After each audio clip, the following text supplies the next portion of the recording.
Discoveries, inventions, innovations चलते रहे। Research भी एक कॉन्सेप्ट है जो कि बहुत पुराना नहीं है। रिसर्च वर्ड की अगर हम व्याख्या करें, इसको देखें तो रिसर्च शब्द बहुत पुराना नहीं है। सर्च बहुत पुराना है, डिस्कवरी बहुत पुराना है, ये चीजें बहुत पहले से होती रही हैं। तो कंपेरेटिवली ऑफ न्यू ओरिजिन अगर हम बात करें रिसर्च शब्द की, तो रिसर्च में क्या कहा गया है? एक लाइन आप देख रहे होंगे अपनी स्क्रीन पर। रजनी थोड़ा सा स्पीड कम रखना बढ़ाने की, जैसे नहीं अभी मत बढ़ाओ आगे। जैसे पहली ही लाइन आप देख रहे हैं रिसर्च पर, पहली लाइन दिखाओगे, systematized effort to gain new knowledge. Redman Mory की किताब एक आई, उन्होंने कहा कि क्या है ये सबसे सरल परिभाषा हम लोग पढ़ते हैं एवैड में, जब मैं पढ़ता था तब भी मैंने पढ़ी थी, और इससे बढ़िया संक्षिप्त परिभाषा अभी तक मिली नहीं दूसरी, जो रेडबर्न मोरी ने कहा, systematize effort to gain new knowledge.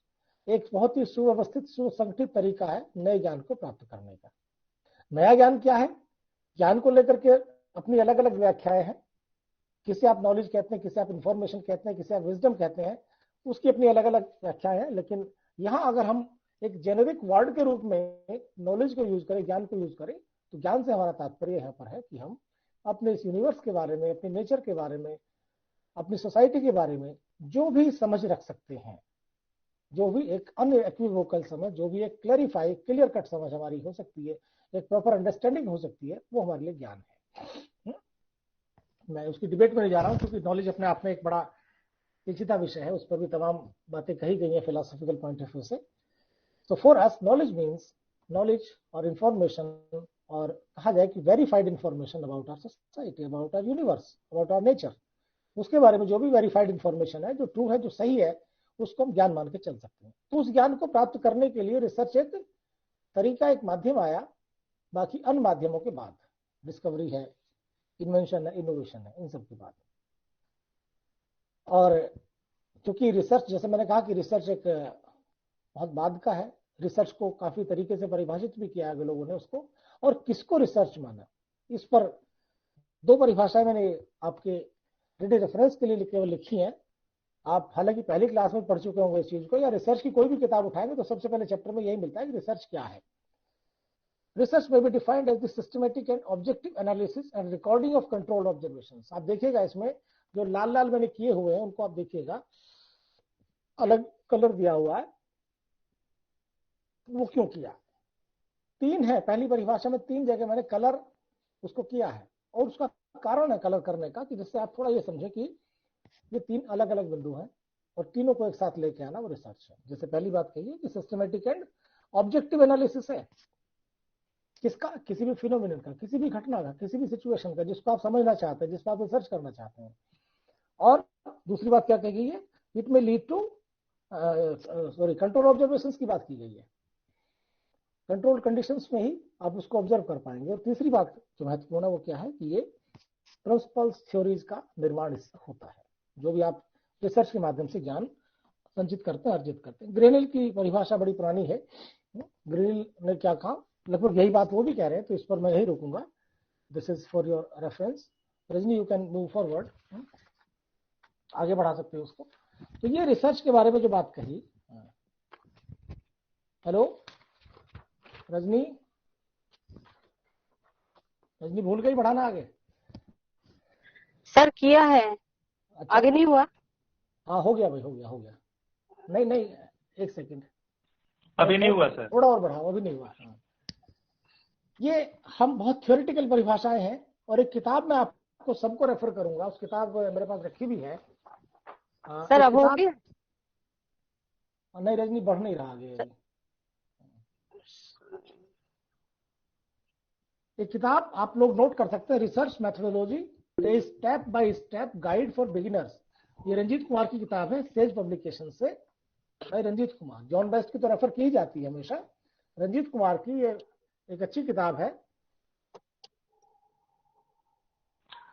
Sir हो सके तो इसका फ्रंट पेज सर दिखा दीजिए जरा। मेरे पास फोटोकॉपी है मैं दिखा देता हूँ, you can have a look at that. दिखाई दे रही है? ये अब हुआ सर? ये मैंने कॉपीराइट का उल्लंघन किया हुआ है, मैंने फोटोकॉपी करा दी। सर पब्लिकेशन नेम बता दीजिए प्लीज। सेज पब्लिकेशन से है, SAGE, Thank you, sir. SAGE, SAGE publications, Ranjit Kumar, RANJIT, Ranjit Kumar. Thank you, sir. Research methodology, a step by step guide for beginners. ये बहुत ही कायदे से, बहुत तरीके से पूरा एक्सप्लेन करता है एक एक स्टेप को, इसलिए मैं इसको रेफर कर रहा हूँ। बहुत ही साधारण किताब है। इन्होंने क्या कहा रिसर्च के बारे में? रिसर्च की जो एक तरह से कहा जाए एक एक्सप्लेनेटरी डेफिनेशन, मैं उसको मानता हूँ कि बहुत ही क्लियरली उसको उन्होंने समझाया है। Research is a way of thinking, जो ये कहते हैं रंजीत कुमार ने जो लिखा, वो कहते हैं research is a way of thinking, एक तरीका है सोचने का। कैसा तरीका? जब हम सिस्टमेटिकली सोचते हैं। और आगे कहते हैं examining critically various aspects of your profession. ये रिसर्च को वहां ले आते हैं कि हम जो भी लोग हैं, जो रिसर्च में के फील्ड में काम करने वाले हैं, we are associated with one और द अदर प्रोफेशन। हम अपने जीवन में किसी न किसी विषय से जुड़े होते हैं, किसी न किसी व्यवसाय से जुड़े होते हैं। तो जब हम किसी व्यवसाय से, विषय से जुड़े होते हैं, उसकी बारीकियों को समझना। For example, you are a physicist, आप फिजिक्स के व्यक्ति हैं, तो आप फिजिक्स में रिसर्च करेंगे, तो आपका जो एरिया ऑफ स्टडी हो गया, जो आपका एरिया ऑफ चोजन फील्ड है, वो आपका फिजिक्स है, तो फिजिक्स में आप काम करेंगे। आप एजुकेशन में है, जैसे कि अब सब लोग आपने एडमिशन एजुकेशन में लिया, तो एजुकेशन आपका एरिया हो गया। तो ये कहते हैं कि उसको क्रिटिकली एग्जामिन करना। कैसे? Understanding and formulating general principles that govern a particular procedure. उसको समझना क्या प्रोसेस है उसका। तीसरी बात उन्होंने कही, developing and testing new theories for the enhancement of profession. नई थ्योरीज, देखिए रिसर्च के बाद अगर कुछ नया नहीं निकला तो रिसर्च नहीं मानी जाती है, वो सिंपली ऐसे बन जाता है, टोटोलॉजी बन जाती है। जो बात आपसे पहले लोगों ने कही है, आप अगर उसी बात की ओके चैट बॉक्स, अगर आप उसी बात की ताकीद कर रहे हैं जो पहले कहा गया है, कहा जा चुका है, तो वो रिसर्च नहीं, उसको टोटोलॉजी कहा जाता है। ये तो पहले हो चुकी बात भाई। जैसे अक्सर लोग बात करते हैं कि गांधी जी के दर्शन में शिक्षा, गांधी जी के शिक्षा दर्शन में कि आज के समय में उपयोगिता, इस तरह से जो है ना आपको मिल जाएंगे, तमाम सारी रिसर्च मिल जाएंगे। और उन्हीं बातों को बेसिक एजुकेशन में ये कहा उन्होंने, और क्राफ्ट की बात की, आर्ट की बात की, इस तरह की, तो एक टोटोलॉजी बन जाती है। बार बार उसी चीज को आप कह रहे हैं, तो रिसर्च की आवश्यकता होती है कि नई बात करें, नई थ्योरी डेवलप करें या नया इंटरप्रिटेशन करें। ये स्पष्ट कह रहे हैं। It is a habit of questioning about what you do and empirical examination to find answers with a view to instituting appropriate changes for a more effective professional service। क्या कह रहे हैं आगे? ये एक तरीका है, एक सोचने का तरीका है, क्वेश्चन करने का तरीका है कि जो भी आप कर रहे हैं, जो भी आप करते हैं, उसको लिटरेचर के मद्देनजर, उसको तात्कालिक समस्याओं के मद्देनजर, और उसको उस जो फील्ड है पर्टिकुलर, उस एरिया में देखते हुए, यानी आप जब अपने एरिया ऑफ स्टडी को, जब अपने एरिया ऑफ प्रैक्टिस को, जब अपने प्रोफेशन को और बेहतर तरीके से समझना चाहते हैं, उसके बारे में समझ विकसित करना चाहते हैं, और वो समझ भी ऐसी समझ जो तथ्यों पर आधारित हो, जो समझ एम्पिरिकल एविडेंस पर आधारित हो, जो समझ आगे या तो किसी पुरानी थ्योरी को एक्सप्लेन कर रही हो, या आगे किसी थ्योरी को जन्म दे रही हो, या कहीं ना कहीं उन नोशंस को क्रैक करती है, ब्रेक करती है, जो नोशंस अधूरे हैं और आपको वो बिना लिटरेचर के सपोर्ट के दिखाई देते हैं, भ्रांतियां जिनको कह सकते हैं, उनको दूर करती है। तो रिसर्च का पर्पज ये है कि वो कुछ ना कुछ नयापन उसमें हो। ये बात रंजीत कुमार ने उसमें कही। खैर, अब अगली स्लाइड पे हम बढ़ते हैं। ये बात मैंने इसलिए कही आपको कि रिसर्च का तात्पर्य केवल और केवल ये नहीं है कि हम बहुत भारी भरकम शब्दावली का प्रयोग करें, हम बहुत कुछ बड़ी बड़ी थ्योरीज दे दें तो रिसर्च है। रिसर्च का मतलब है कि कुछ भी नयापन लेकर के जब आप सिस्टमेटिक तरीके से अपने व्यवसाय में आते हैं और उसको प्रूव कर सकते हैं, बार बार अगर आपसे कहा जाए उन परिस्थितियों में, गिवन दो सर्कमस्टांसेस, जब आप उसको प्रूव कर सकते हैं, वो चीजें आपके प्रोफेशन में, आपके व्यवसाय में, आपके सब्जेक्ट में कुछ ना कुछ ऐड करती हैं, तो वो रिसर्च कही जा सकती है। जैसे कि मेरी अपनी समझ है इन सब के आधार पर। थोड़ा आगे बढ़ें, और अब हमारा जो विषय है, वास्तविक विषय आज का, वो है कि टाइप्स की बात हम कर लें, कितने तरह से रिसर्च को कोशिश की गई है कैटेगराइज करने की। और ये जो आपका फंडामेंटल अप्लाइड और एक्शन रिसर्च का टॉपिक है, ये उसी का एक सब पार्ट है, उसी का छोटा सा हिस्सा है। मैं ऑडिबल ठीक से हूँ? मेरी बात समझ में आ रही है? Yes sir. Surendra, Praveen, yes sir, Vanshu, yes sir, अगर कहीं ऐसा क्लियर ऑडिबल, बिल्कुल ओके। अगर कहीं यस सर, आ रही है आपकी आवाज। अगर जी कहीं सर, आ रही है doubt आवाज। हो, नहीं सर। अगर कोई डाउट है किसी को तो कुछ मालूम पड़ रहा है इसमें आवाज गई कि नहीं गई? मेरे इसके ऊपर नहीं, ये तो पता है उसके बाद हल्का कैसे मालूम पड़े जब अभी म्यूट कर लीजिए शिल्पा। स्लाइड आप प्रेजेंट कर दीजिए तो ज्यादा बेटर रहेगा। मैं फिर से ट्राई करूं? Yes sir. ओके,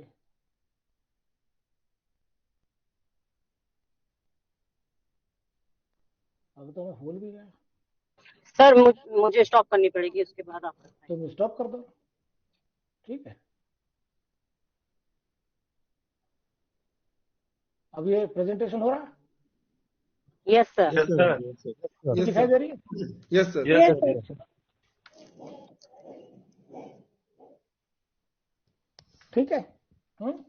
लेकिन अब आप मुझे दिखाई, अब आपके चेहरे मुझे दिखाई देंगे ना? ऐसा ही होता है इसमें?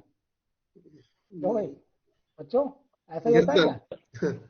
ऐसा होता है। ये तो बड़ी समस्या हो जाएगी। अब मैं अपने उससे स्लाइड से बात करूंगा फिर। हाँ, this is something very bad. Rajni, अच्छा एक काम करूं मैं क्या? Yes sir. एक काम कर लेता हूं, मैं दूसरी डिवाइस से भी कनेक्ट कर लूं ना, तो प्रेजेंटेशन इससे करता रहूंगा और बात दूसरी से कर लेते हैं। ये चल जाएगा? सर ये कर सकते सर, इन ग्रुप में मैं ये भेज देती हूँ तो ये लोग खुद ही देख लेंगे, आप वैसे कर लीजिए। नहीं ऐसा करता हूँ ना, मेरे पास मोबाइल भी तो है। Okay sir. मैं मोबाइल से ज्वाइन कर लेता हूँ। लेकिन एक को म्यूट करिएगा वरना इको करेगा वो।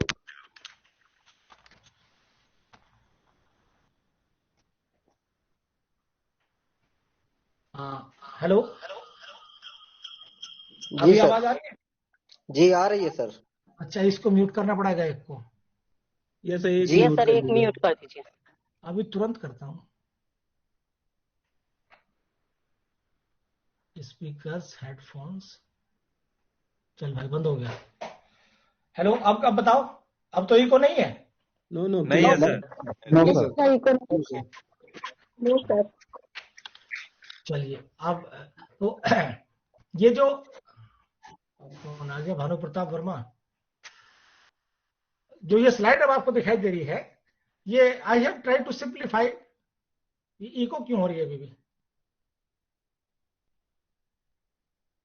सर इको नहीं हो रही, इधर नहीं हो रही सर इको नहीं हो, सर हम लोगों में नहीं हो रही है इको। तो यहाँ जो मैंने लिखा कि टेक्निकली अगर हम बात करें तो रिसर्च क्या है? वो एकेडमिक एक्टिविटी है जो किसी एक एस्टेब्लिश प्रोसीजर को फॉलो करती है, स्टेप बाय स्टेप होती है। आप एक समस्या को इन्वेस्टिगेट करते हैं और ये काम कौन करता है? कोई ना कोई ट्रेंड एक्सपर्ट करता है, जैसे कि आप लोग करेंगे after doing this course work, और उसको एक प्रिस्क्राइब्ड फॉर्मेट में आपको प्रस्तुत करना होता है। अदरवाइज क्या होगा? हेलो, जी सर। फिर कुछ समस्या आ गई क्या? सर आपकी आवाज आ रही क्लियर, कोई दिक्कत नहीं आ रही है क्लियर? सर आप कंटिन्यू करें, कोई प्रॉब्लम नहीं। आप आइए सर।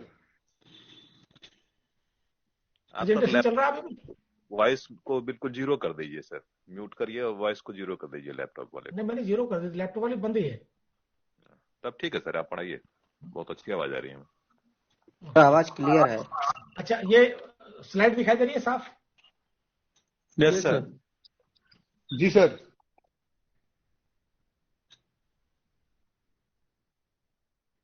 मैं लैपटॉप पर ही आता हूँ।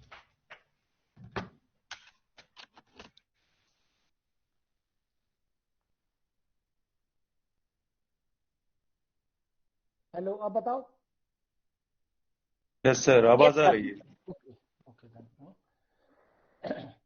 तो समझ में आई बात कि रिसर्च तब मानी जाती है जो एक सिस्टम से करते हैं, स्टेप बाय स्टेप। सारे स्टेप्स आप पढ़ चुके होंगे कि प्रॉब्लम कैसे आइडेंटिफाई करनी, कहां से कहां तक पहुंचते हैं, और उसको एक प्रिस्क्राइब्ड फॉर्मेट में जो कि उस विषय के विद्वानों को द्वारा दिया जाता है, तब रिसर्च मानी जाती है। तो आपको ये मान के चलना पड़ेगा कि एक प्योरली एकेडमिक एक्टिविटी है और एक सिस्टम को फॉलो करती है। जब हम इसके विभाजन की बात करें तो विभाजन का आधार क्या है? जैसे मैंने शुरुआत में आपको दिखाए थे कुछ क्वेश्चंस, उनमें से कुछ क्वेश्चंस ऐसे हैं जो बहुत ही वेग हैं, बहुत अस्पष्ट हैं, और कुछ ऐसे थोड़े से स्पष्ट हैं। ये आपके लिए होमवर्क भी है, आप चाहे तो अभी भी देख सकते हैं कि कौन से स्पष्ट है कौन से नहीं है। और हमने इसको क्लासीफाई किया अनेक आधारों पर। जैसे पहला क्लासिफिकेशन है सब्जेक्ट मैटर के आधार पर। किसके आधार पर? सब्जेक्ट मैटर के आधार पर। सब्जेक्ट मैटर के आधार पर रिसर्च क्या होगी? लिखा हुआ दिख रहा सामने? हमने Yes, sir. Basic Pure research, and applied. Applied research, ठीक है। हमने या एप्लीकेशन भी हो सकता है। हमने दूसरा आधार पर कहा ऑब्जेक्टिव्स के आधार पर, descriptive research, exploratory research, correlational research, तमाम तरह से। वो आज का विषय नहीं है इसलिए मैं उस पर बात नहीं करूंगा ज्यादा, केवल इंडिकेट कर रहा हूँ। इन्फॉर्मेशन किस प्रकार की आपको चाहिए उसका आधार पर, क्वालिटेटिव चाहिए यानी डिटेल्ड इन्फॉर्मेशन चाहिए, या क्वांटिटेटिव चाहिए, मात्रात्मक रूप से चाहिए, तो क्वांटिटेटिव रिसर्च, क्वालिटेटिव रिसर्च। और इवन आजकल तो तमाम लोग कहने लगे हैं कि जो क्वालिटेटिव रिसर्च है उसको रिसर्च ही नहीं मानते, क्योंकि उसमें संख्याएं नहीं होती, सैंपल छोटा होता है, उसकी इतनी समस्याएं हैं। और जो एक स्पैन कवर किया जाता है, कितने दिन तक आपने काम किया, कितने दिन तक आपने रिसर्च की, लॉन्गिट्यूडनल स्टडीज और क्रॉस सेक्शनल स्टडीज, खासतौर से साइकोलॉजिकल जो स्टडीज हैं उसमें हम इसका प्रयोग करते हैं, लॉन्गिट्यूडनल और क्रॉस सेक्शनल्स का। यानी जहां ग्रोथ की हम बात over a period of time देखना चाहते हैं कि कैसे डेवलपमेंट होता है बच्चे का, अलग अलग अंगों का, वो सब चीजें। तो ये जो क्लासिफिकेशन है ये कोई फुल एंड फाइनल नहीं है, और भी कई तरह के क्लासिफिकेशन हो सकते हैं। जितनी आप किताब देखोगे, कंसल्ट करोगे, आपको क्लासिफिकेशन अलग अलग मिल जाएंगे। महत्वपूर्ण यहाँ ये बात है जो पहले वाला क्लासिफिकेशन है, खासतौर से तीसरे वाला, ये बड़े चर्चा में है। पहले वाला जिसमें प्योर रिसर्च और अप्लाइड रिसर्च की बात की गई है। अब इससे पहले कि हम इसको डिफाइन करें, कंट्रोवर्सी कहां से शुरू होती है, थोड़ा सा उस पर बात कर लें। नॉलेज जनरेशन का जो गैप, वो एक स्पैन बड़ा लंबा है, सेंचुरीज, शताब्दियां निकली हैं, तब जाकर के थ्योरीज बनी और उनको टेस्ट किया गया, कुछ थ्योरीज आई, बाद में अगले लोगों ने उनको सिद्ध किया, गलत साबित कर दिया, चली गई। कुछ सही थ्योरीज को भी गलत साबित कर दिया गया और लोगों को दंड भी मिला, उसका भी आप पूरा इतिहास जानते हैं किस तरह से समाज में होता रहा। ये एक दौर था अप टू 19th सेंचुरी की जो क्लासिफिकेशन है, प्योर रिसर्च क्या है, प्योर साइंस क्या है, अप्लाइड रिसर्च क्या है, अप्लाइड साइंस क्या है, वो क्लासिफिकेशन बहुत ही ब्लड था, बहुत ही अस्पष्ट था, या इस तरह की कोई बहुत ज्यादा चर्चा नहीं होती थी एकेडमिक्स में। एंड यहाँ जब हम बात कर रहे हैं एकेडमिक्स की, तो मेरा तात्पर्य कौन से एकेडमिक्स से है? वो खास तौर से यूरोपियन और आपका जो अमेरिकन कॉन्टेक्स्ट है उससे है, ठीक है। यूरोप में भी जो अग्रणी देश थे नॉलेज के फील्ड में, Germany was one of the foremost countries educational psychological research के मामले में, साइंस के मामले में। ब्रिटेन वाज आल्सो देयर, और फ्रांस या यूएस की हम बात करें तो वहां ये क्लासिफिकेशन जो शुरू हुआ, ये आता है उस डिबेट को लेकर के वेदर साइंस इज इंपॉर्टेंट और टेक्नोलॉजी इज इंपॉर्टेंट। तो 19वीं शताब्दी तक ऐसी कोई बहुत ज्यादा डिबेट की जरूरत नहीं पड़ी, क्योंकि साइंटिस्ट ज्यादा थे और उन्होंने अपना काम किया। जो टेक्नीशियंस आए, जो टेक्नोलॉजिस्ट आए, उन्होंने अपनी चीजें बनाई, भाप का इंजन बना दिया, ट्रेन चली, और बाद में हेलीकॉप्टर और टेलीग्राम और टेलीफोन और तमाम चीजें आप सब जानते हैं कि क्या क्या नहीं बना, ऑटोमोबाइल्स बने, सब चीजें बनी। तो एक दौर वो आया कि जहां धीरे धीरे जो साइंटिस्ट थे, जिनको बहुत तवज्जो दी जाती थी, साइंस को बहुत तवज्जो दी जाती थी, it was taken over by technicians, technologist. और वहां से डिबेट शुरू होती है कि भाई बेसिक रिसर्च और applied research, what is that. ये जो क्लासिफिकेशन है महत्वपूर्ण बन गया, और इसको और ज्यादा हवा मिली जाकर के फर्स्ट वर्ल्ड वॉर और सेकेंड वर्ल्ड वॉर के जो बीच का पीरियड है, जिसमें नाजी एक तरफ है और आपकी जो दूसरी पावर्स है वो दूसरी तरफ है। और पूरा एम्फेसिस, पूरा फोकस किस पर है कि किस तरह से हम टेक्नोलॉजिकल एडवांटेज हासिल कर सकें। क्या टेक्नोलॉजिकल एडवांटेज साइंस के बिना, प्योर साइंस के बिना हासिल किया जा सकता है? And answer was no. उसी बीच में, मैं पूरी हिस्ट्री में तो नहीं जा पाऊंगा, बहुत ब्रीफ में आपको केवल बताना चाहता हूं, उसी बीच में जो कॉलेज थे टेक्नोलॉजी के, उन सब के, उन्होंने अप्लाइड रिसर्च को तवज्जो दी, उसको बढ़ावा दिया और प्रोफेसरशिप उनको मिलने लगी, डिग्री मिलने लगी। और परिणाम ये हुआ कि जो सेकंड एक तरह से बाद में माना जाता था वो पहले आ गया, यानी साइंस वाज और pure science was taken over by applied science, applied research.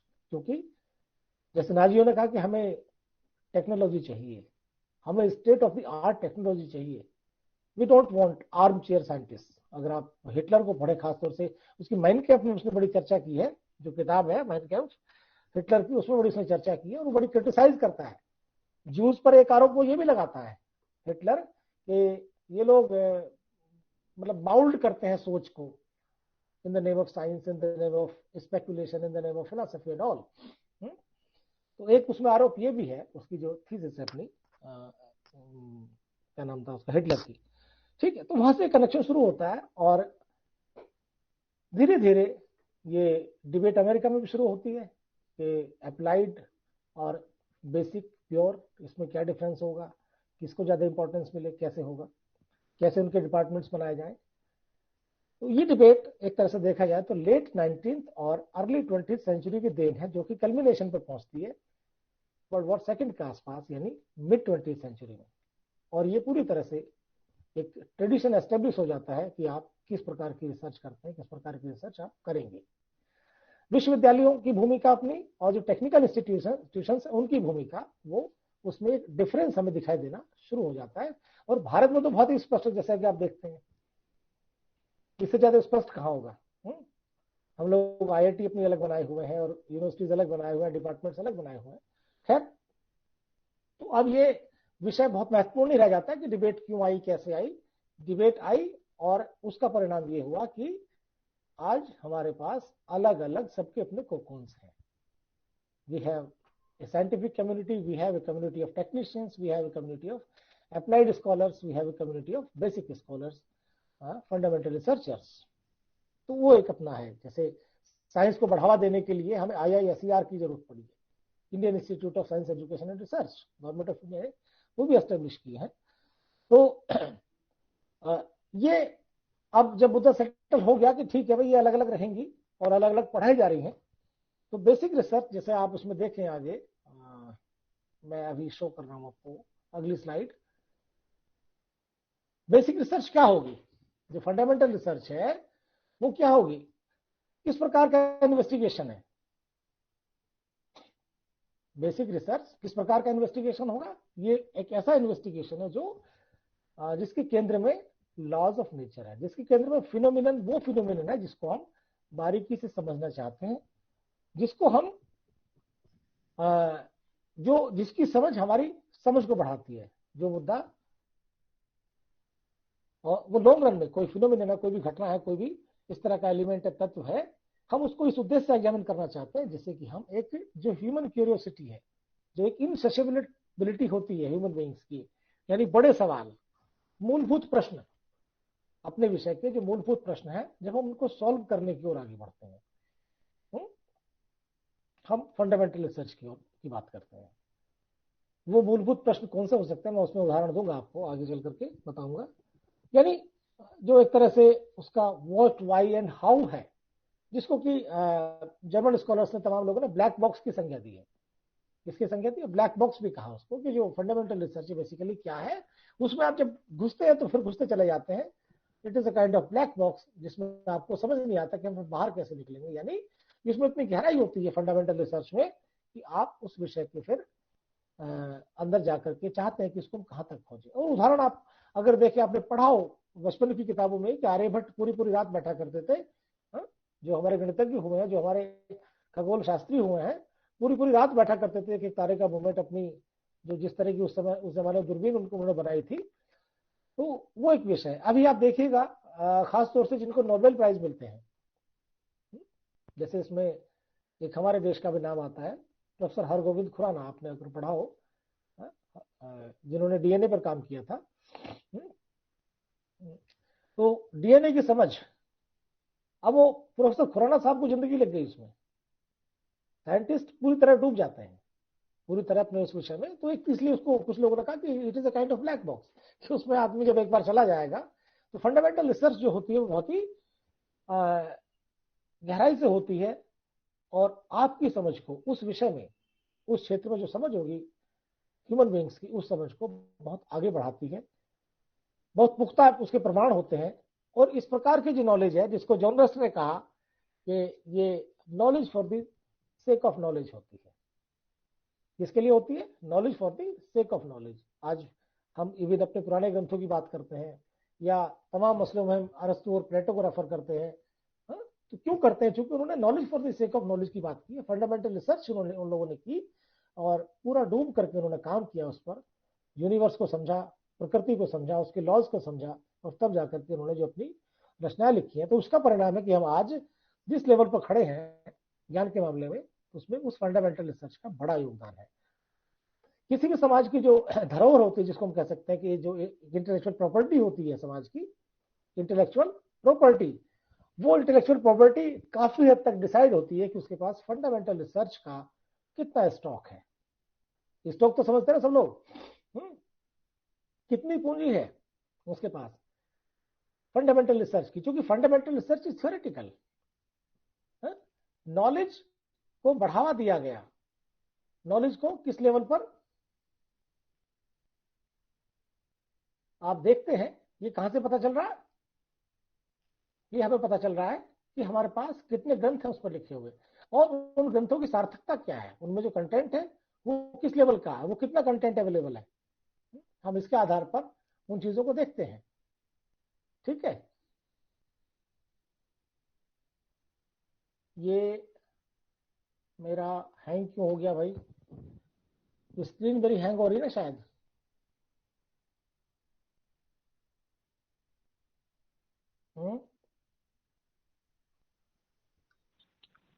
Sir वापस जाके फिर से शेयर कर दीजिए।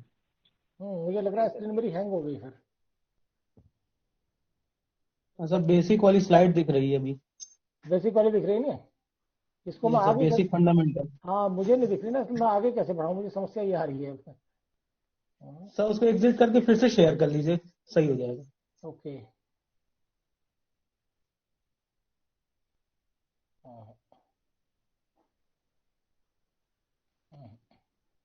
भाई है तो समस्या। खैर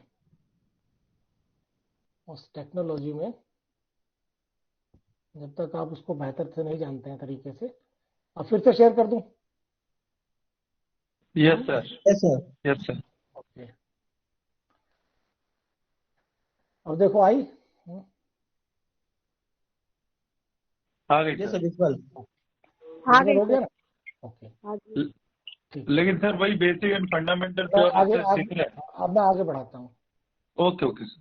ठीक है, अब अगर हम इनकी फीचर्स की बात करें, खास तौर से मोटे मोटे तौर पे मैं आपको बताता हुआ निकल रहा हूँ, फिर हम डिस्कस करेंगे टॉपिक को। ये जो फंडामेंटल रिसर्च है, ये बेसिकली क्यों की जाती है? इसका एक रीजन है, बड़ा कारण इसका क्या है फंडामेंटल रिसर्च को करने का। इसे हम तब करते हैं जब हम किसी महत्वपूर्ण अपने विषय के या उस विषय के जिस पर रिसर्च करना चाहते हैं, महत्वपूर्ण मुद्दे पर हम बात कर रहे होते हैं और हम चाहते हैं कि ये रिसर्च हमारी आगे तक काम आए, अगली जनरेशन तक काम आए। ठीक है, ये रिसर्च हम इसलिए नहीं कर रहे कि आज करी, पीएचडी करी है और उसके बाद खत्म काम, डिग्री मिल गई, हमारा काम खत्म हो गया। बल्कि ये जो हमारी क्यूरियोसिटी है उसकी लॉन्ग टर्म इम्प्लीकेशंस की हम बात जब करते हैं, जो अननोन टेरेंस है हमारी अज्ञानता की, हमारी अज्ञानता के जो अननोन टेरेंस है, जब हम उनमें घुसते हैं तब हमें जरूरत पड़ती है फंडामेंटल रिसर्च करें।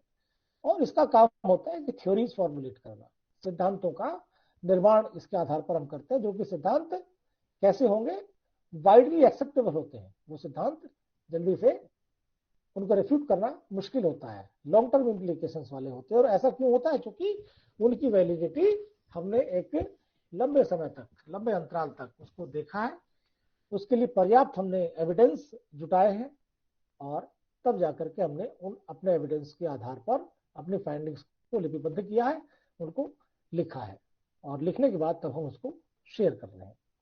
ठीक है, इसके आधार पर पूरे पूरे विषयों का जन्म होता है। जैसे मैं आपसे अगर बताऊं, आप में तमाम लोग परिचित होंगे, एडम स्मिथ का आपने नाम सुना होगा,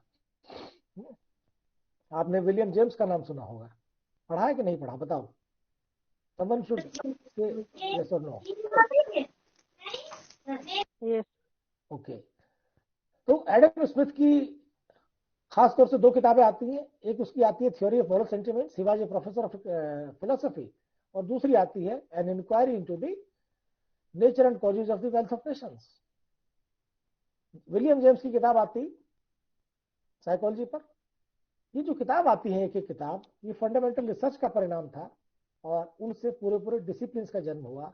इकोनॉमिक्स अपने आप में एक साइंस बना, एक विषय बना अलग से, और इसी तरह से आप देखते हैं साइकोलॉजी एक विषय बना, और बाद में चल करके आप देखते हैं कि ऑगस्ट कॉम्ट आते हैं, सोशियोलॉजी को लेकर के आते हैं। So you will find an number of examples कि फंडामेंटल रिसर्च एक एक व्यक्ति पूरे एक एक विषय का जनक हो जाता है।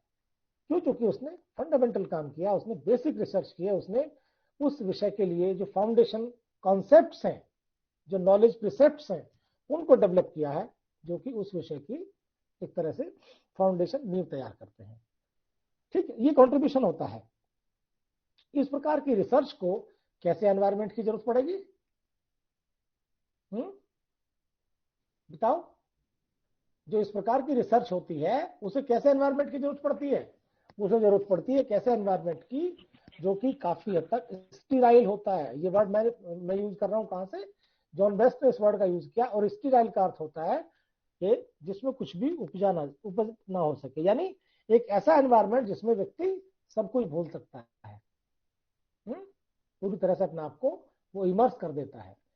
और बहुत ही डेटा की इसमें जरूरत पड़ती है। एक बड़े डेटा बैंक की आवश्यकता पड़ती है, जो data bank over a period of time researcher उसको कलेक्ट करता है, उसको जुटाता है अपने डेटा को, और उसके आधार पर अपने कंक्लूजन्स देता है।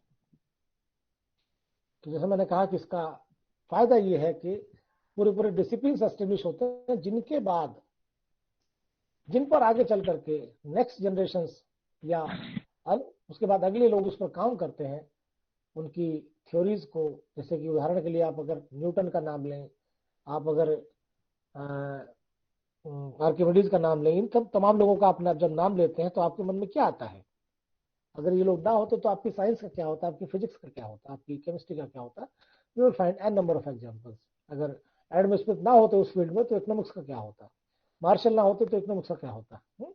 तो क्या आज आपके पास इतना समृद्ध लिटरेचर हो सकता था, या आपका जो विषय है वो इतना समृद्ध हो सकता था?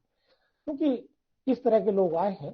तो इसका सबसे बड़ा एडवांटेज क्या होता है कि हम अलग अलग, हम खाली ये नहीं कि अपने यूनिवर्स को समझ रहे हैं, हम अलग अलग विषयों को जन्म दे रहे हैं, जो कि आगे चल करके इस यूनिवर्स के बारे में, इस प्रकृति के बारे में और ज्ञान को ऐड करेंगे, ज्ञान को और आगे धार देंगे, उसको और आगे बढ़ाएंगे। ठीक है, एक खास बात और है इस तरह की रिसर्च की कि ये this is not the cup of T of everyone. कोई चाहे भी अगर कि मैं फंडामेंटल रिसर्च करूंगा तो हर एक के बस का नहीं है भाई। ये बहुत ही स्पेशलाइज्ड एक्टिविटी है, और अमूमन ये देखा गया कि जो थोड़ा सा एवरेज से बेहतर किस्म के लोग होते हैं, बहुत डेडिकेटेड लोग होते हैं, वही कर पाते हैं इस तरह की रिसर्च। फंडामेंटल रिसर्च अक्सर जो देखा गया कि वही इस तरह का काम कर पाते हैं। और आप देख भी सकते हैं बहुत अच्छा काम जिसका मिलेगा, उन्होंने पूरा अपने आप को डिवोट किया है। वो चाहे एवरेज इंटेलिजेंस की बात करें या एवरेज डिवोशन की बात करें, उससे बात नहीं बनती। थोड़ा सा आपको आगे बढ़ करके उन लोगों को काम करना पड़ता है। उदाहरण अगर ले इसके इस तरह की रिसर्च के, फंडामेंटल रिसर्च के, तो हर फील्ड में आपको मिलेगी। जैसे कि ये सब उदाहरण है, theory of relativity, laws of motion, atom की स्ट्रक्चर क्या है, ब्रेन की स्ट्रक्चर क्या है, सेंट्रल नर्वस सिस्टम कैसे काम करता है, यानी पूरा जो हमारा एक तंत्र है, टीबी के क्या कारण है, कैसे होती है, कैंसर कैसे होता है, ये सब चीजें, जेंडर रोल्स किस तरह से डिफाइन होते हैं सोसाइटी में, स्ट्रेस वगैरह, ये सब चीजें, और वेजिटेशन ज्योग्राफी के लिए आज कैसे प्रभावित होते हैं। So many things are there. ये सब कैसे विषय हैं? ये सब फंडामेंटल रिसर्च के विषय। हम क्योंकि एजुकेशन के स्टूडेंट्स हैं, हम अगर अपने फील्ड में बात करें एजुकेशन में, तो फंडामेंटल रिसर्च के कौन कौन से एरियाज हो सकते हैं? मैंने कुछ सवाल यहाँ केवल for the sake of example लिखा है कि जैसे कि हमारी जो थ्योरीज है, कुछ थ्योरीज तो ऑलरेडी एस्टेब्लिश्ड है, हम उनको जो टेस्ट करते हैं ये अलग अलग थ्योरीज देते हैं। आप सब लोगों ने इंटेलिजेंस के बारे में पढ़ा है, आईक्यू के बारे में पढ़ा है। इंटेलिजेंस की स्ट्रक्चर क्या है? आपने तमाम थ्योरी सब पढ़ी होंगी, स्ट्रक्चर ऑफ इंटेलेक्ट तक लेकर के। तो ये किस किस प्रकार का विषय है? ये फंडामेंटल रिसर्च का विषय है कि इंटेलिजेंस क्या है, कैसे जो उसका एक साइकिक एक तरह से साइकोलॉजिकल डिटर्मिनेशन है वो कैसे होता है। पर्सनैलिटी के जो ट्रेट्स है, तमाम आपने थ्योरीज पर्सनैलिटी में पढ़ी होंगी, उनकी क्या नेचर है, क्या स्ट्रक्चर है उनकी, कैसे मदर टंग बच्चा सीखता है और कैसे फिर अदर टंग सीखता है, सेकंड लैंग्वेज या थर्ड लैंग्वेज उसको कैसे सीखता है, वो भी किस तरह का विषय है। क्या होता है जब मेमोरी का फॉर्मेशन कैसे होता है, कैसे कुछ बच्चे बहुत अच्छा याद रख पाते हैं, कैसे कुछ लोग नहीं रख पाते हैं, तो क्या होता है उनके साइकोलॉजिकल स्पेस में जिससे कि ये सारे फॉर्मेशन होते हैं। और ये इस तरह के जो विषय है ये किसका है? ये विषय है फंडामेंटल रिसर्च के। ठीक है, अब अगर बात करें अप्लाइड रिसर्च की, ये हम कहां तक बात करें? तो फंडामेंटल की हमने बात की कि फंडामेंटल रिसर्च। अच्छा ये बताओ कोई डाउट इसमें अभी तक फंडामेंटल में? सर रिलेटेड चीज को थोड़ा सा पूछना चाह रहा हूँ जो अभी आपने एक्सप्लेन किया। जनरली जो आपने बताया और हमें भी समझ में आया सारा, लेकिन थोड़ा सा कभी कभी ये लगता है कि जिस पीएचडी की बात है या थीसिस की हम बात करते हैं वो और एक्चुअल में रिसर्च कहीं ना कहीं दुविधा में हमको डाल देती है कि आखिर हम कैसे करें। ठीक ठीक ठीक, आगे बढ़ता हूँ, अभी आपको पता चलेगा जब हम पूरा कर लेंगे ना ये अप्लाइड में आ जाएगी ना चीजें। हाँ बिल्कुल, जी जी ओके। हाँ अच्छा, और भी दूसरा सवाल है, इसको we will take this question, लेकिन ये आपको अप्लाइड होने के बाद थोड़ी क्लैरिटी अपने आप आएगी। ठीक है, अभी हमने जो बात की है वो this is the highest level of research basically, what should I से। ठीक है ना, जो फंडामेंटल रिसर्च है जिसको प्योर रिसर्च कहा गया, जिस पर डिबेट सबसे ज्यादा रही है, जो अप्लाइड रिसर्च का फील्ड आता है वो उसको क्या कहा गया कि ये कुछ तरह का इन्वेस्टिगेशन है या उस तरह का एग्जामिनेशन है जो प्रैक्टिकल प्रॉब्लम्स हम लोग डे टू डे लाइफ में फेस करते हैं। ठीक है, उनको कैसे समाधान निकाला जाए, वो रिसर्च जीवन को और सार्थक और सारगर्भित और सुविधा संपन्न बनाने के लिए हम उस रिसर्च का, उस ज्ञान का जो फंडामेंटल नॉलेज के माध्यम से हमें मिला है, हमारे पास उपलब्ध है, उसका हम कैसे उपयोग करें अपने जीवन को और बेहतर बनाने के लिए। उसके लिए बेसिकली हम बात करते हैं कि अप्लाइड रिसर्च की जाए। जैसा मैंने लिखा भी उसमें कि एक कंसिडरेबल मास को प्रभावित करती है। ठीक है, वो क्या करती है? एक कंसिडरेबल मास को प्रभावित करने वाली होती है अप्लाइड रिसर्च भी। दोनों में बहुत अंतर भी नहीं है और समान भी नहीं है, कुछ सिमिलरिटीज भी हैं, जैसे कि हम अगली स्लाइड में मैं आपको दिखाता हूं अभी आपको कि इसकी क्या क्या विशेषताएं हैं। जैसे पहला पॉइंट आप देखेंगे कि इसमें और फंडामेंटल रिसर्च में बहुत सारी समानताएं भी हैं। वो समानताएं कौन सी हैं कि दोनों एक ही तरह की रिसर्च मेथड को फॉलो करती हैं, क्वेश्चनेयर, इंटरव्यू, सब यही टेक्निक्स उनमें यूज होती है। दोनों में ऑब्जर्वेशन की जरूरत पड़ती है, दोनों लॉन्ग टर्म होती है, दोनों में एक हम सैंपल लेते हैं, एक में बहुत बड़ा लेते हैं, एक में थोड़ा सा एवरेज लेके छोटा लेके काम चल जाता है। लेकिन जो प्रोसीजर है जिसको हम बेकोनियन मेथड भी एक तरह से कहते हैं, एम्पिरिसिज्म का, फ्रांसिस बेकर का नाम सब आप लोगों ने पढ़ा होगा, तो उसी ट्रेडिशन को दोनों फॉलो भी करती हैं, दोनों एम्पिरिकल अप्रोच पर आधारित है। लेकिन जो असमानता, जो डिफरेंस है वो क्या है? वो डिफरेंस ये है कि फंडामेंटल रिसर्च को एक बड़े प्लेटफॉर्म की जरूरत पड़ती है, एक बड़े एरिया की जरूरत पड़ती है। अप्लाइड रिसर्च उतना बड़ा नहीं कवर कर सकती।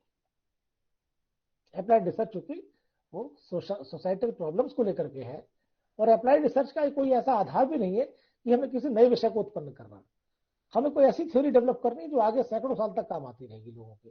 ऐसा भी उसका कोई पर्पज नहीं होता। क्या पर्पज होता है अप्लाइड रिसर्च का? बोलो।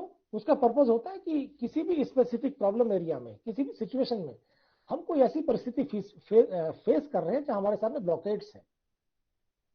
ठीक है, उसका हम कैसे समाधान निकालें, उसके लिए होती है। जैसे उदाहरण के लिए अभी आप देखिए कि जैसे ही कोविड आया तो तमाम कंट्रीज वैक्सीन की खोज में लग गए, और अलग अलग आपने देखा कितनी सारी वैक्सीन है। रशिया ने अपनी अलग बनाई, भारत बायोटेक ने अपनी अलग बनाई, एस्ट्राजेनेका ऑक्सफोर्ड ने अपनी अलग बनाई, यूएस ने अपनी अलग बनाई। So how many vaccine do we have now it is?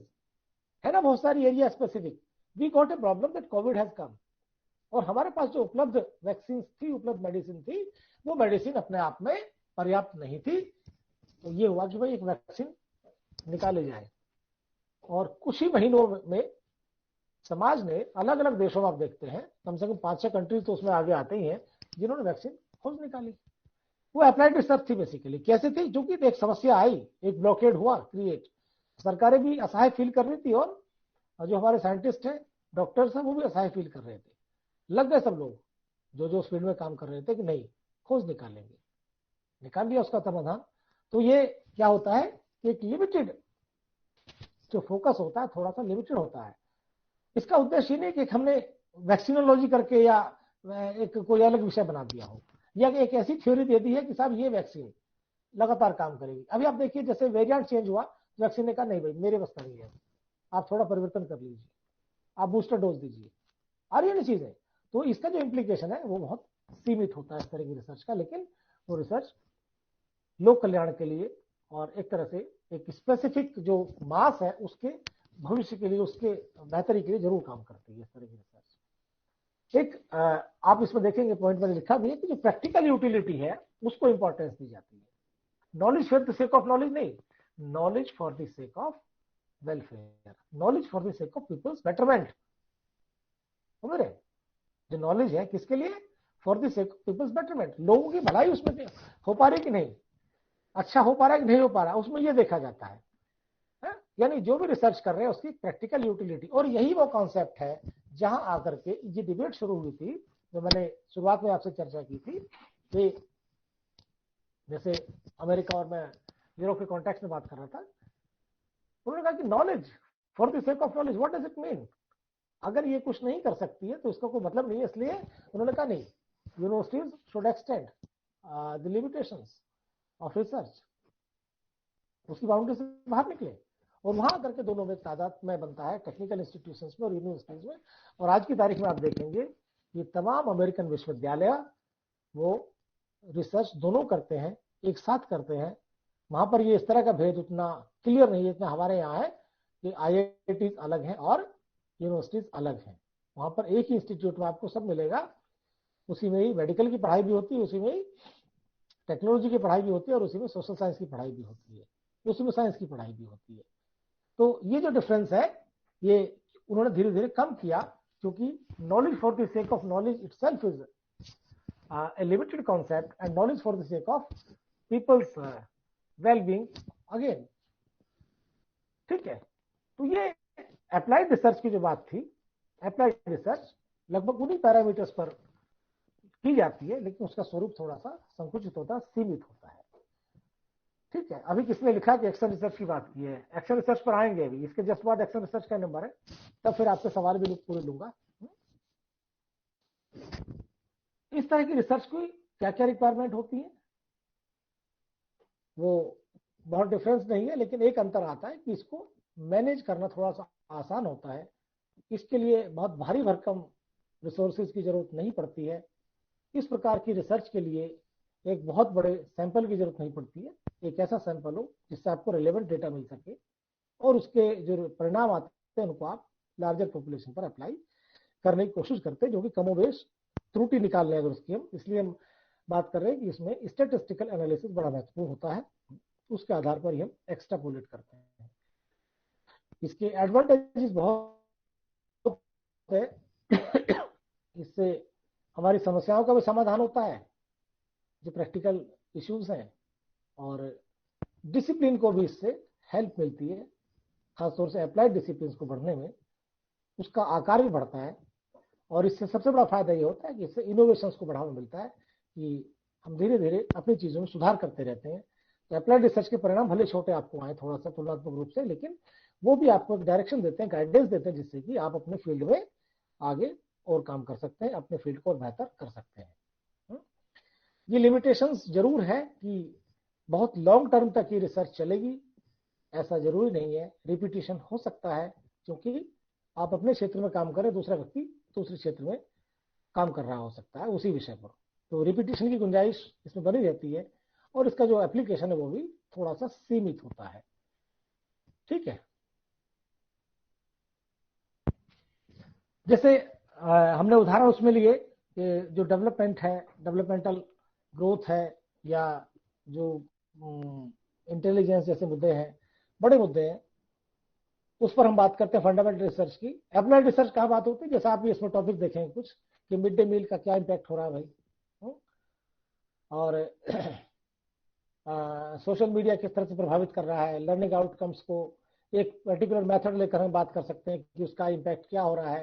तो इस तरह की जो चीजें हैं, जो एक तरह से हम कहा जाए, हम अपनी डेली जो डिपार्टमेंटल एक्टिविटीज होती हैं, जैसे आप पीएचडी भी करेंगे अभी आप लोग, तो आप यूजुअली जो टॉपिक लेंगे वो इस तरह के टॉपिक लेंगे जो बहुत वाइड नहीं होते हैं। और अगर आप कोई ऐसा टॉपिक चूज भी कर लेते हैं तो आपका सुपरवाइजर वहां टोक देता है कि नहीं, इस पर टॉपिक को अगर आप लेंगे आपको 3 साल में या थीसिस जमा करनी है तो आप नहीं कर पाएंगे, इसलिए आपसे कहा जाता है कि नहीं, आप अपने आप को सीमित करिए, अपनी रिसर्च को उसके स्कोप में, सैम्पलिंग में, मेथोडोलॉजी में, हर तरह से उसको आप सीमित करिए, जिससे कि सीमित समय और सीमित संसाधनों में आप अपनी रिसर्च कर सकें। तो वो अप्लाइड रिसर्च होती है। अक्सर आपने देखा हो जो कंपनीज होती हैं, खासतौर से कॉर्पोरेट सेक्टर में, वो बहुत रिसर्च कराती हैं, वो अमूमन अप्लाइड रिसर्च कराती हैं। उन्हें पता होता है किस तरह का मॉडल बाजार में लॉन्च करना है, किसकी डिमांड है।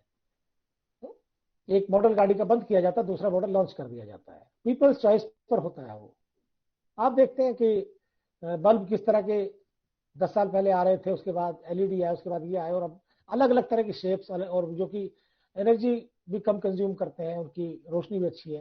तो ये किस तरह के काम हो रहे हैं जो कंपनीज करती रहती हैं। तो चाहे आप फार्मास्यूटिकल में देख लें, अलग अलग दवाई, एक पैरासीटामोल आपको कई नामों से मिलेगी, अलग अलग कंपनी थोड़ा बहुत सॉल्ट में चेंज करती रहती है, उसको निकालती रहती है। आप खांसी जुकाम की दवा लेते हैं मोटेरिकोलास्ट, उसको आप देखिएगा, उसके तरह की कई ब्रांडिंग से, कई ब्रांड से उसकी दवा आती है। तो ये क्या होता है कि थोड़ा थोड़ा परिवर्तन करके, और इस तरह की अप्लाइड रिसर्च चलती रहती है। हम लोग भी अपने फील्ड में वो रिसर्च करते हैं। सो अप्लाइड रिसर्च इस मामले में देखा जाए तो वो बहुत वाइड है, और हर जगह वो आपको मिल जाएगी। इसके लिए बहुत बड़े ऐसे एक्सपर्ट की जरूरत नहीं है जो पूरा जीवन उसमें खपा दिया जाए। बहुत अच्छी बात है, अगर कोई खपा देगा तो तमाम सारे पेटेंट्स लेके वो व्यक्ति जरूर आएगा। और ऐसे भी आपको लोग मिल जाएंगे आईआईटी वगैरह में जो बड़े डिवोटेड प्रोफेसर होते हैं, वो पूरी जिंदगी निकाल देते हैं रिसर्च करने में, लेकिन उनके नाम आप देखेंगे, तमाम तरह के पेटेंट्स भी मिलेंगे आपको, और वो एड ऑन भी करते हैं अपने उस फील्ड में। और इसी तरह से हमारे यहाँ भी आप देखेंगे सोशल साइंसेज में भी तमाम बड़े बड़े नाम आपको मिलेंगे जो काफी एड ऑन करते हैं। जैसे आपने नाम सुना हो राधा कुमार मुखर्जी का, सुना हो, जो सोशियोलॉजी के स्टूडेंट्स होंगे वो जानते होंगे। हाँ? तो हर विषय में आपको लोग मिलेंगे। तो ये जो बात थी हमारी, कहां तक की थी कि अप्लाइड रिसर्च और फंडामेंटल रिसर्च ये क्या चीज है, इनमें क्या संबंध है। ठीक है। अब एक तीसरी तरह की रिसर्च और आई, उस पर भी 3:16 हो गया, मेरे पास समय थोड़ा सा कम लग रहा है मुझे। I will try to finish with in time. Action research से आप सब लोग परिचित हैं। एक्शन रिसर्च क्या होती है? अभी एक स्टूडेंट ने उस पर मैसेज भी डाला था, एक्शन रिसर्च क्या होती है। एक्शन रिसर्च एक बिल्कुल अलग तरह की रिसर्च है, या कहा जाए रिसर्च नहीं है, ये केवल नाम रिसर्च है, बाकी अलग चीज है। जो हम रिसर्च की बात कर रहे थे वो रिसर्च हमारी सीमित होगी कहां तक, अप्लाइड और फंडामेंटल में। कुछ कुछ जगह आपको ये भी मिलेगा कि action research is a kind of applied research. Action research is a kind of applied research. थोड़ा सा इसके इतिहास पर अगर बात करें तो आप लोगों ने शायद पढ़ा भी हो, कर्ट ल्यूविन को उसका श्रेय जाता है। कर्ट ल्यूविन जो कि एक फील्ड थ्योरिस्ट है, जर्मन साइकोलॉजिस्ट है, जो कि अमेरिका में काम करते थे। कर्ट ल्यूविन जिसने फील्ड थ्योरी दी है, उसने क्या देखा, खासतौर से 1930s की बात है। He was working on the alternative system of Taylorism. जो साइंटिफिक मैनेजमेंट की थ्योरी अगर कुछ लोगों ने आपने से पढ़ी हो, जो टेलरिज्म चल रहा था, difference between action and applied, yes I will come to that.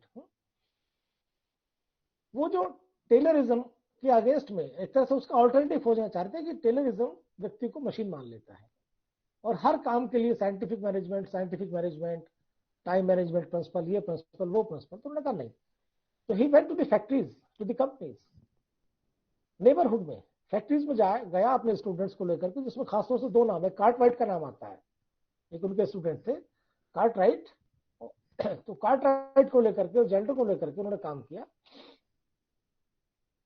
उन्होंने ये पाया कि तमाम समस्याएं ऐसी हैं कंपनीज में, इन फैक्ट्रीज में, कि जिनका समाधान उनका सुपरवाइजर या उनका इमीडिएट बॉस जहां समस्या लाई करती है, अगर वो कायदे से समझ ले, उसको उसकी बारीकियां समझ ले, उसके कारण समझ ले, तो वही उनका समाधान कर देगा, बशर्ते कि उसे इतनी समझ हो कि समस्या को समझना कैसे है।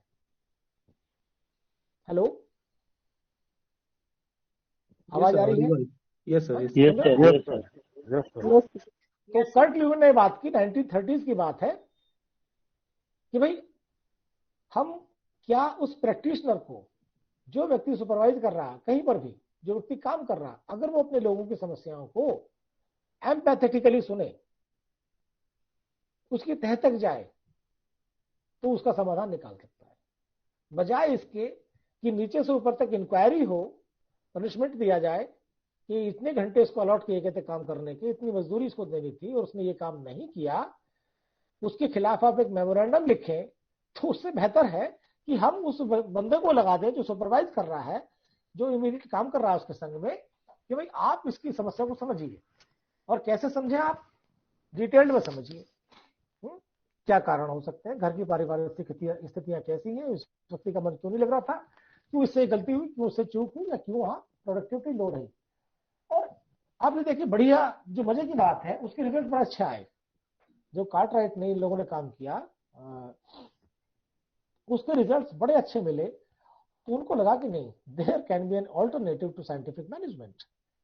इस फील्ड, इसी कॉन्सेप्ट को जब एजुकेशन में लेके आए, कौन, नाम बताओ, लिखा हुआ भाई, स्टीफन कोरे, स्टीफन एम कोरे। जब एजुकेशन में लेके आया गया इसको, तो उन्होंने क्या कहा, एक टीचर है, एक प्रिंसिपल है, मैनेजमेंट है, जब ये लोग अपनी समस्या को, अपने विद्यार्थियों की समस्या को, प्रशासन की समस्या को अपने स्तर से साइंटिफिक तरीके से समझने का प्रयास करें और उसका समाधान वही निकाल लें, जो समाधान एमिकेबल हो, व्यवहारिक हो, और जिससे किसी को परेशानी भी ना हो, ऐसा पॉसिबल है, ये उन्होंने कहा। तो आप लोग देखते हैं बीएड में एक एक्शन रिसर्च का प्रोजेक्ट भी कराया जाता है, उसमें कितनी रिसर्च होती है, उसके स्टेप्स जरूर रिसर्च वाले हैं कि आप एक समस्या का चुनाव करेंगे, आप उसके लिए हाइपोथेसिस बनाएंगे, डेटा कलेक्शन करेंगे, लोगों से मिलेंगे, तमाम जानकारी इकट्ठी करेंगे, जो बेसलाइन डेटा वो तैयार करेंगे, so many things are there, ठीक है। तो वो सब करने के बाद आप अपनी समस्या का समाधान निकाल सकते हैं, और इसलिए इसको रिसर्च कहा गया। कर्ट ल्यूविन ने कहा कि there can be no research without action and there can be no action without research. बिना एक्शन के रिसर्च नहीं हो, बिना आई एम सॉरी, हिंदी में उसको कैसे बताया जाए, no action without research, no research without action, यानी वो कहते दोनों का सीधा संबंध है। एक वो व्यक्ति जो रिसर्च कर रहा है, वो उसी को एक्शन लेना चाहिए, अगर इनको आप अलग अलग कर देते हैं तो सुपरविजन बन जाता है। तो एक तरह से देखा जाए, जो एक्शन रिसर्च का टास्क था या टास्क है, वो उस सुपरवाइजरी रोल को और स्ट्रेंथन करना था, ह्यूमन बनाना था उसको। तो यहाँ जब हम रिसर्च के पैरामीटर्स पर देखते हैं, तो प्रोसेस एक्शन रिसर्च को करने का वो रिसर्च का है, लेकिन उसका जो परिणाम है, उसका जो क्षेत्र है, उसका जो दायरा है, उसकी जो सैंपलिंग है, वो बहुत छोटा होता है। इसलिए ये रिसर्च बहुत सीमित मानी जाती है, इसलिए इसको कहा जाता है this is practitioners research. Practitioners research अपने खुद के एनवायरनमेंट की एफिशिएंसी को बढ़ाने के लिए, जब कोई रिसर्चर, जब कोई प्रैक्टिशनर रिसर्च की प्रोसेस को अपना करके अपने परिणामों को बेहतर करना चाहता है, अपने एनवायरनमेंट में सुधार करना चाहता है, और जो उसके क्लाइंट्स हैं, यानी doctor can conduct action research, any principal can conduct action research, any professor can conduct action research, any teacher can conduct action research, any supervisor can conduct action research, जिसको इस प्रोसेस को, जिसको इसकी समझ है। तो यहां हम देखते हैं कि ये एक ऐसी रिसर्च है जिसके परिणामों को आप किसी लार्जर कॉन्टेक्स्ट पर अप्लाई नहीं कर सकते, किसी बहुत स्टैटिस्टिकल एनालिसिस की आवश्यकता नहीं होती, किसी बहुत बड़े एक्सपर्ट की आवश्यकता नहीं होती, किसी बहुत बड़ी मैथोडोलॉजी की, बहुत रिग्रेस मैथोडोलॉजी की आवश्यकता नहीं होती, तो वो एक्शन रिसर्च है। ठीक है। So action research is basically जो लोकल, एब्सोल्युटली लोकल प्रॉब्लम है उसके त्वरित समाधान का एक साधन, एक माध्यम है, ना कि ये अप्लाइड या उस तरह की रिसर्च है। और इसलिए इसको कुछ लोग अप्लाइड की श्रेणी में रखते हैं कि ये क्योंकि तात्कालिक समस्या का जो एप्लीकेशन है उसको दुरुस्त करती है। ठीक है। तो ये बात हमने की इन 3 तरह की रिसर्च पर, जिसमें पहली और दूसरी कैटेगरी जो रिसर्च की है वो दोनों अति महत्वपूर्ण कैटेगरीज हैं, जिसके लिए आप पीएचडी करते हैं या पीएचडी के बाद रिसर्च को अपना एक फील्ड बना लेते हैं, अपने एक फील्ड को, उसमें बहुत लंबे समय तक आप कार्य करते हैं और उससे आपको एक पहचान मिलती है। एक्शन रिसर्च उस तरह का फील्ड यहाँ पर डेवलप नहीं हुआ। एक्शन रिसर्च को ये मान करके छोड़ दिया जाता है कि ये प्रैक्टिशनर्स की रिसर्च है, इसको आप अपनी एफिशिएंसी को, अपनी डे टू डे लाइफ की, यानी जो भी प्रैक्टिशनर है वो अपनी डे टू डे रोजमर्रा के जो प्रोफेशनल लाइफ है उसको सुधार करने के लिए, उसको बेहतर बनाने के लिए रिसर्च के रूप में प्रयोग उसको प्रयोग करता है। तो ये कंफ्यूजन बिल्कुल नहीं होना चाहिए। हाँ सर, यस, इसमें एक छोटा सा क्वेश्चन पूछना चाहता हूँ। बिल्कुल। सर, एक्शन रिसर्च में बेसिकली किसी सिस्टम को दुरुस्त करने के लिए जो रिसर्च होगी वो भी आएगी क्या? सिस्टम को जब दुरुस्त करने की बात करेंगे, मैं ये अब मैंने हटा लिया है पीपीटी। ठीक है जी sir. Let us have open discussion now. जब हम सिस्टम को दुरुस्त करने की बात करेंगे तो उसमें एक्शन रिसर्च केवल तब आएगी जब वो सिस्टम बहुत ही लोकलाइज्ड है और सिस्टम में काम करने वाले व्यक्ति उस पर एक्शन ले सकता है। फॉर एग्जांपल, एक स्कूल का प्रिंसिपल, एक कंपनी का डायरेक्टर, अपने लेवल तक वो, और वो उसको गुप्त रखता है, वो उसको ये नहीं कि एक लार्जर कॉन्टेक्स्ट में शेयर करेगा, अपने दायरे तक सीमित रखता है। लेकिन अगर एक बड़े लेवल पर आप काम करते हैं, एक लार्ज सैंपल लेकर काम करते हैं, सपोज आप किसी से केस स्टडी कराते हैं अपने इंस्टीट्यूशन की, तो एक्शन रिसर्च नहीं होगी, वो अप्लाइड रिसर्च में आ जाएगा। जैसे आप टीसीएस है या विप्रो कंपनी है, वो केस स्टडी कराए कि टीसीएस की सफलता के क्या कारण है, एफिशिएंसी कैसे वहां लॉगिंग बनी हुई है, और उसकी केस स्टडी आप करते हैं। अक्सर आपने देखा होगा इंस्टीट्यूशंस की भी केस स्टडी की जाती है, तो वो एक तरह से अप्लाइड रिसर्च में चली जाएगी।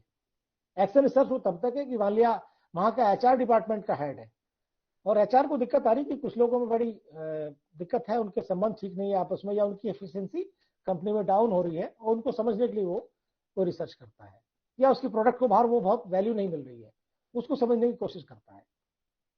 ये थोड़ा सा डिफरेंस आपको देखना पड़ेगा। Himanshu? Yes sir, yes sir, yes sir, thank you sir. Sir, एक छोटा सा और प्रश्न है जो अभी आपने कुछ जी सर, छोटा सा है। अभी आपने कुछ टाइम पहले बताया था किसी वैज्ञानिक का नाम फॉरेन कंट्री के, जो जिन्होंने कहा था कि समस्या को हल करने के लिए हमें व्यक्ति विशेष को बीच में चुनना चाहिए और वो जाके पूरी समस्या को साथ में ऑब्जर्व करे तो उसको क्रिटिकली एनालाइज किया जा सकता है। शायद अप्लाइड या एक्शन रिसर्च में किसी एक में बताया था, तो उसको एक बार फिर से बता दीजिए। मुझे भी याद नहीं आ रहा कौन सा एग्जैक्टली पॉइंट था कि अच्छा, व्यक्ति विशेष की तो बात मैंने शायद नहीं की थी। साइंटिस्ट हो सकते हैं, कोई किसी का विचार था शायद कि उन्होंने कहा, जी, किसी का विचार था कि उन्होंने कहा था कि समस्या जो चल रही है वो शायद अप्लाइड के सेंस में, एक्शन के सेंस में है, और उसको सॉर्ट आउट करने के लिए लोग बहुत सी कमेटीज बनाते हैं जिसपे उसको सॉर्ट आउट करने के लिए, लेकिन उस पे एक्शन लेते हैं जो प्रॉब्लम हो गई है, तो उसको एक्शन न लेके शायद व्यक्ति विशेष को साथ में जाके उस समस्या के हल को देखना चाहिए। I got it, you are right. ये हमने बात की थी कर्ट ल्यूविन के संबंध में। कर्ट ल्यूविन KCURT आपने नाम पढ़ा होगा, जिन्होंने फील्ड थ्योरी दी है। He is known as field psychologist, इनको कहा जाता है। ठीक है, फील्ड साइकोलॉजिस्ट के रूप में इनकी पहचान है। तो इन्होंने ये कहा था कि भाई जो लोग ये समझते हैं कि हम अपने ऑर्गेनाइजेशन में या अपने साथ जो लोग काम करते हैं वो कोई दिक्कत वहां आ रही है, तो उस पर मैनेजमेंट के प्रिंसिपल्स के तहत एक्शन लेने की बात करते हैं। उसको स्टडी करेंगे भाई क्या हुआ, कैसे हुआ, और उस पर कि भाई एक मेमो दिया जाएगा, उस तरीके से। कर्ट ल्यूविन ने कहा कि उसकी जरूरत नहीं है। वो ये सिद्ध करते हैं बाकायदा अपनी, उसको कहा गया था क्वाज़ाई एक्सपेरिमेंटल स्टडीज, उन्होंने जो नाम दिया था अपनी उस तरीके को भी, क्वाज़ाई एक्सपेरिमेंटल स्टडीज। उन्होंने ये कहा कि जब हम काम कर रहे हैं कहीं और हमें सुपरवाइजरी फंक्शन मिला, सपोज हमारे अंडर में 4 लोग काम करते हैं, उनकी एफिशिएंसी कहीं ना कहीं ऐसी लग रही है कि नहीं वो डाउन है, वो ठीक नहीं कर पा रहे हैं काम, तो हम बजाय इसकी रिपोर्ट करें किसी को और साइंटिफिक मैनेजमेंट के सिद्धांतों के आधार पर हम बात करें, उससे बेहतर है हम अगर उनको पर्सनल लेवल पर जाकर के, एम्पैथेटिकल लेवल पर जाकर के उनकी चीजों को एक एक करके, जो एक्शन रिसर्च के स्टेप्स हैं, समस्या क्या है, समस्या के कंपोनेंट कौन कौन से हो सकते हैं, समस्या के लिए हमें कहां से हमें इनपुट्स या डेटा गैदर करना पड़ सकता है, क्या क्या जानकारी लेनी पड़ सकती है। जैसे उन्हीं व्यक्तियों की है, 4 लोग आपके यहाँ, उनकी एफिशिएंसी डाउन है, तो उनके कोई पर्सनल रीजन तो नहीं है, व्यक्तिगत कारण तो नहीं है, हा? तो उसकी अगर हम पड़ताल कर लें सिस्टमेटिक तरीके से, जो कि बहुत कम समय में, कुछ दिनों में वो पड़ताल आप कर सकते हैं, उस पड़ताल के आधार पर आप कोई एक्शन लेंगे, तो वो एक्शन कैसा होगा, उन्होंने जो कहा वो जो एक्शन होगा, कैसा एक्शन होगा, वो action it will be absolutely ingrained in the problem itself. जो समस्या जहां है उसी का समाधान आप उससे निकालेंगे, और फायदा आपको ये होगा कि बिना किसी हो हव्वे के उस समस्या का समाधान आपको मिल जाएगा वहां पर। और वो लोग जिन पर आपने, जो आपके साथ काम कर रहे हैं, उनके अंदर भी एक जो क्या कहते हैं, उनका जो एटीट्यूड होगा आपके प्रति, वो भी एक शंका वाला दृष्टिकोण डेवलप नहीं होगा। जैसे मैनेजमेंट प्रिंसिपल, साइंटिफिक मैनेजमेंट क्या बात कर रहा है, या ब्यूरोक्रेटिक मैनेजमेंट की अगर बात करें, तो वहां एक शंका उत्पन्न होती है कि मुझे देखने के लिए, मेरे ऊपर सुपरविजन के लिए बैठे हुए हैं। ऐसे ही हम जब टीचर हैं, हम अब किसी बच्चे की देखते हैं विशेष रूप से, या कुछ बच्चों को देखते हैं, अगर हम उनसे बात कर रहे हैं, आपको कभी कभी ऐसा महसूस हुआ, या कभी ऐसे बच्चे मिले कि जो बहुत ही डिप्रेशन से में रहते हैं, क्लास में बहुत इंटरेक्ट नहीं करते हैं, कभी कोशिश की जानने की, या केवल वही नहीं क्लास में नहीं आओगे तो ये कर दिया जाएगा, वो कर दिया जाएगा, अटेंडेंस शॉर्ट कर देंगे, भाग जाओ यहां से, ये कर देंगे। ये भी तो एक एटीट्यूड है जिसको कोएर्सिव एटीट्यूड कहते हैं। कर्ट ल्यूविन कोएर्सिव एटीट्यूड के अगेंस्ट में थे, और इसलिए एजुकेशन में जब अप्लाई किया गया इसको, सिद्धांत को, तो ये कहा गया कि भाई आप टीचर हैं, आप प्रिंसिपल हैं, आप मैनेजर हैं उस संस्था के, उस क्लास के, तो आप अपने लेवल पर बात करके समाधान निकाल सकते हैं, छोटे लेवल पर, ठीक है। तो वो समस्या फ्लेयर अप भी नहीं होगी, और उन समस्याओं का समाधान तात्कालिक, जो समस्याएं आपके सामने आई है वो बहुत लॉन्ग टर्म नहीं है। हमेशा ध्यान रखिएगा, एक्शन रिसर्च की समस्या कोई लॉन्ग टर्म समस्या नहीं होती है, कि वो परसिस्ट करती रहेगी। वो आज कुछ बच्चों के साथ है, कुछ एम्प्लॉयज के साथ है, कल दूसरों के साथ होगी, ठीक है। और आज आपने जिन पर जो मेथड अप्लाई किया, कल दूसरों पर अप्लाई कर दे, ऐसा संभव नहीं है, मुनासिब नहीं है ऐसा। तो एक्शन रिसर्च इस मामले में बहुत ही तात्कालिक जो आपका एटमॉस्फेयर है उसको खुशनुमा बनाने का एक तरीका भी है, उस माहौल को बेहतर बनाने का, उस माहौल को कंड्यूसिव, एक प्रोडक्टिव बनाने का एक तरीका भी है। Hello Himanshu and yes sir, yes sir, ये बात आई, क्लियर हुई है। लेकिन जो अप्लाइड और बेसिक है, फंडामेंटल रिसर्च है, वो रिसर्च है प्योर अपने आप में। और हाँ, तुमने जो हिमांशु आपने जो बात पूछी थी पहले कि हम जब पीएचडी कर रहे हैं तो हम कौन सी रिसर्च करेंगे, ये बड़ी जाहिर सी बात है कि रिसर्च, जैसे मैंने कहा, जो प्योर रिसर्च है वो लॉन्ग टर्म ही होगी। उस रिसर्च पर आप तब जाते हैं जब आप उसमें ट्रेंड हो जाते हैं, एक लेवल तक का महारत आप हासिल कर लेते हैं। जब हम पीएचडी की शुरुआत करते हैं तो हम एक तरह से नवसिखवा होते हैं उस फील्ड में, न्यू कमर्स ही होते हैं, और हमारा जो ध्येय होता है वो होता है कि हमें एक लिमिटेड टाइम में हमें अपनी पीएचडी करनी है। तो जो टॉपिक आप चयन करते हैं वो यूजुअली एक अप्लाइड नेचर का होता है, या अगर वो फंडामेंटल नेचर का भी है टॉपिक, तो उस पर डेटा आपका बड़ा कम होता है। आपने एक शब्द पढ़ा होगा, डिलिमिटेशन। हम लोग डिलिमिट भी करते रहते हैं उसको। तो जैसे ही हम डिलिमिटेशन लगा देते हैं तो हमारे जो दायरा है रिसर्च का वो अपने आप सीमित हो जाता है, संकुचित हो जाता है। तो यूजुअली हम लोग जो पीएचडी में रिसर्च करते हैं वो एक सीमित दायरे में रह करके, सीमित समय में, सीमित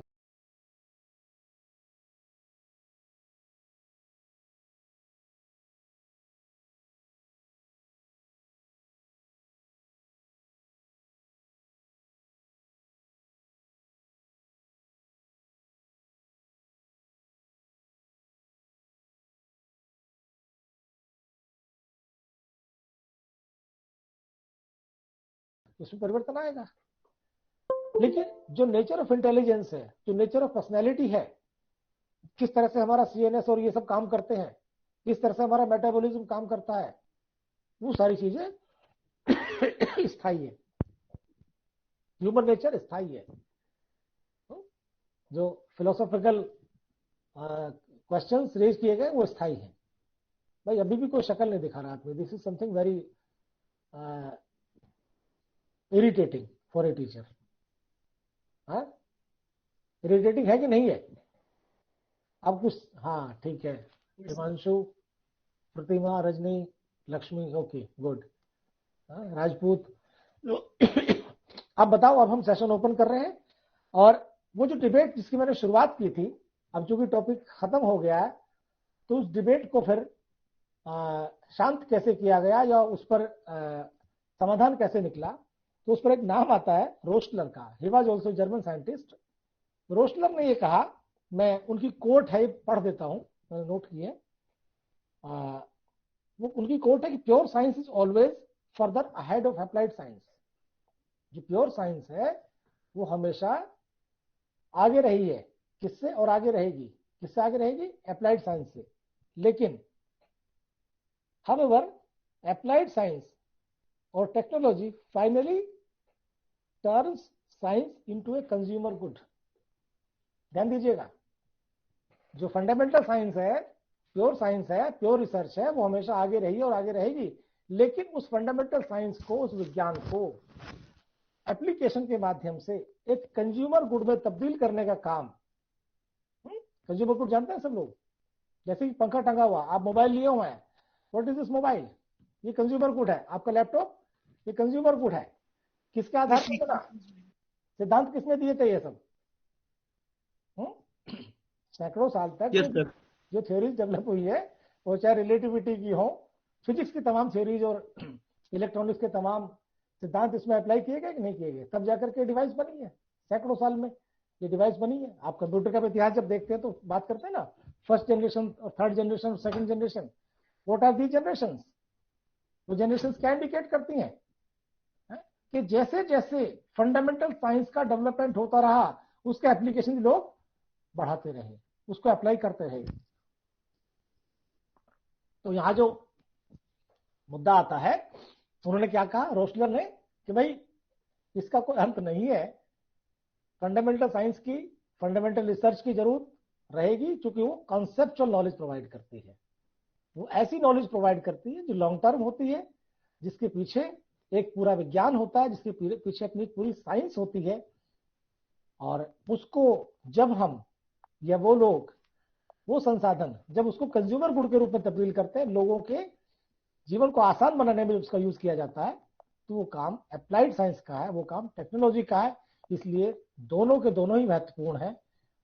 हम किसी एक को कम करके नहीं आंक सकते हैं। ठीक है। So from my side, I think I should take rest here. Your questions?